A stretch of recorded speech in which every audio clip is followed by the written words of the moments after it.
এই মাংস নথকা যে শৃংখ চলিহাৰ যাৰ এই গুণ্ডামি আৰু যি অভদ্ৰামি সেইটো হিমন্ত বিশ্ব শৰ্মা স্পক পাৰ্ট হিচাপে কাম কৰি আছে।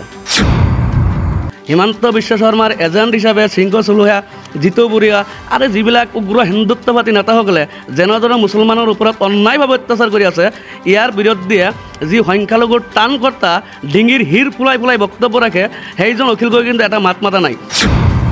অখিল গগৈ ডাঙৰীয়া হিমন্ত বিশ্ব শৰ্মাৰ 1 number spoke person. Himanta Biswa Sarma oxygen লৈ কিনি অখিল গগৈ ৰাইজৰ দল চলি আছে। এইবিলাক ডক্টৰ হিমন্ত বিশ্ব শৰ্মা চেলা চামণ্ডা এই মাংস নথকা যে শৃংখ চলিহাৰ যাৰ এই গুণ্ডামি আৰু যি অভদ্ৰামি সেইটো হিমন্ত বিশ্ব শৰ্মা স্পক পাৰ্ট হিচাপে কাম কৰি আছে। ইয়াত আৰু এটা কথা আছে, যিজন শিৱসাগৰৰ বিধায়ক অখিল গগৈ ডাঙৰীয়া, সেইজন অখিল গগৈ ডাঙৰীয়া নিজৰ সমষ্টিত মিয়াক এনেকৈ মাৰি আছে, এনেকৈ খেদি আছে, এনেকৈ কৰি আছে। আমাৰ ষ্টেণ্ড কি 1971-ৰ 25 মাৰ্চৰ আগত যিবিলাক আহিছে, হিন্দু হওক মুছলমান হওক, যিকোনো মূল্যৰ বিনিময়ত অসমীয়া বা ভাৰতীয় নাগৰিকত্ব দিব লাগিব। 1971 25 মাৰ্চৰ পিছত হিন্দু হওক মুছলমান হওক অসমৰ পৰা খেদিব লাগিব বা ভাৰতবৰ্ষৰ পৰা খেদিব লাগিব, এইটো আমাৰ ষ্টেণ্ড ক্লিয়াৰ।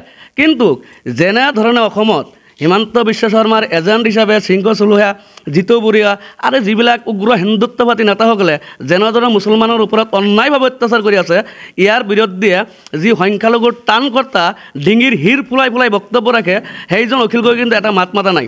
আৰু সেইজন অখিল গগৈ তাৰ সমষ্টিত যধে মধে মিয়াক অত্যাচাৰ কৰি আছে আৰু মাইনৰিটি অঞ্চলত আহি কিনি মিয়াৰ পক্ষে মাত মাতি আছে।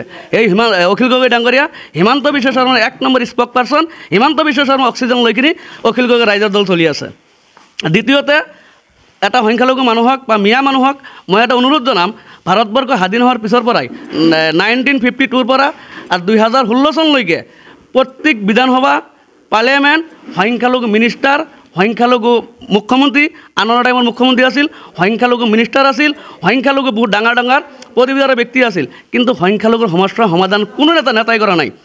অসমত যদি সংখ্যালঘু মিনিষ্টাৰ MLA মিনিষ্টাৰ যদি আছিল, 1 টকাৰ এটা কাগজ লৈ 5 টকাৰ এটা কলম লৈ যদি ইচ্ছা কৰিলেহেঁতেন চৰাঞ্চলৰ মাটিৰ পাট্টা ডি ভোটাৰ অসমত যিবিলাক সংখ্যালঘু মানুহৰ যি সমস্যা, এই সমস্যাবিলাক সমাধান কৰিব পাৰিলেহেঁতেন। কিন্তু এই কংগ্ৰেছ দল আৰু এই কংগ্ৰেছ দলৰ নেতাসকলে কেতিয়াও সমস্যা সমাধান কৰা নাই। সেইটোৱে মই অনুৰোধ জনাইছোঁ, 2026 চনত এই অখিল গগৈৰ নিচিনা নেতা আৰু অসমত যিবিলাক এই সংখ্যালঘু মানুহৰ তেজ পোখা যিবিলাক নেতা, তেজ খাই খাই যিবিলাক ডাঙৰ ডাঙৰ বিল্ডিং বনাইছে, সেই নেতাসকলক হিমন্ত বিশ্ব শৰ্মাৰ চামচামি কৰা নেতাসকলক অসমৰ পৰা বিদায় দিবলৈ অসমৰ জনসাধাৰণক, অসমৰ সংখ্যালঘু মানুহক বিশেষকৈ মই অনুৰোধ জনাইছোঁ।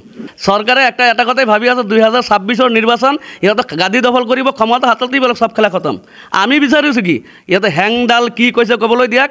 আমাৰ ল'ৰা ছোৱালী, আমাৰ ভাই, আমাৰ ভনী, আমাৰ সন্তানক আমি 5 টকীয়া কলম দিম আৰু 10 টকীয়া বহি কিনে দিম, কলম আৰু হাতেৰে কাম কাজ আমাৰ ল'ৰা ছোৱালী আগবাঢ়ি যাব। এই হেংডালৰ মাজত আমি নাই। হেংডাল লৈ সিহঁতে কি কৰিব পাৰে কৰিবলৈ দিয়ক। আমাৰ যুদ্ধ অসম শান্তি সম্প্ৰতি ভাতৃত্ব বজাই ৰাখিব লাগে, আমি শিক্ষিত সমাজ আগুৱাই যাব লাগে, শিক্ষিতৰ হাৰ বঢ়াব লাগে, এইটোৱে আমাৰ উদ্দেশ্য। এইটো অখিল গগৈ শৃংখ চলিয়াক পত্ৰ প্ৰেৰণ কৰিছে আৰু এইখন শৃংখ চলিয়া অখিল গগৈৰ মাতৃক খা খবৰ লৈছে। সেইটো ৰাজনীতি। অখিল গগৈ আৰু শৃংখ চলিয়া একমিট মুদ্ৰাৰ হিপিটি অখিল গগৈ সিহঁতক লগাই দিছে। অখিল গগৈ হিমন্ত বিশ্ব শৰ্মা এই শৃংখ চলিয়াক লগাই দিছে। আৰু শৃংখ চলিয়া যি অত্যাচাৰ আৰম্ভ কৰিছে, এইটো হিমন্ত বিশ্ব শৰ্মাৰ, অখিল গগৈ এই 3জন ব্যক্তি এক কৰি আপাৰ আসামৰ চিট কৰে গোটেইখিনি পকেটত ৰখাৰ কাৰণে এই শৃংখ চলিয়া অখিল গগৈ আৰু হিমন্ত বিশ্ব শৰ্মা একে মুদ্ৰাৰ হিপিটি।